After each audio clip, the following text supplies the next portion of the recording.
ইফতারিতে ভাজাপোড়া item হিসেবে এই বেগুনির কদর আছে অনেক।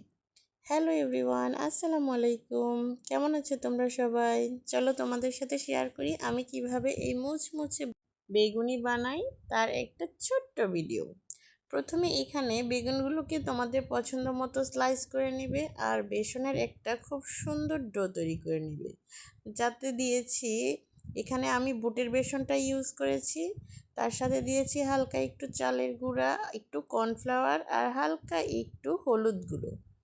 তোমরা চাইলে এখানে মরিচ গুঁড়োও ব্যবহার করতে পারো, আমি এখানে চিলি ফ্লেক্সটা ব্যবহার করেছি। দেখো কতটা সুন্দর ফুলে উঠেছে বেগুনিগুলো। এই বেগুনিগুলো লম্বা, গোল, চারকোনাচে, তোমরা যে যে শেপের পছন্দ করো সেই রকম শেপেরই বানানো যায়। এই ব্যাটারটা যত স্মুথ আর যতটা পারফেক্ট হবে, বেগুনির সাইজ, আকার, স্বাদ, গন্ধ ঠিক ততটাই মজাদার হয়। এখানে বেগুনিকে আরেকটু মজাদার করার জন্য আমি এর সাথে দিয়ে নিয়েছিলাম একটু কালিজিরা।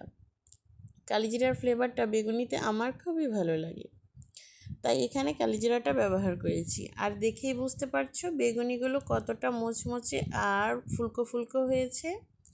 আমার মতো তোমরা কারা কারা রোজার দিনে বাড়িতেই এই মচমচে ফুলকো ফুলকো বেগুনি তৈরি করতে পারো, কমেন্টসে জানিয়ে যেও। দেখা হচ্ছে নেক্সট ভিডিওতে। আল্লাহ হাফেজ।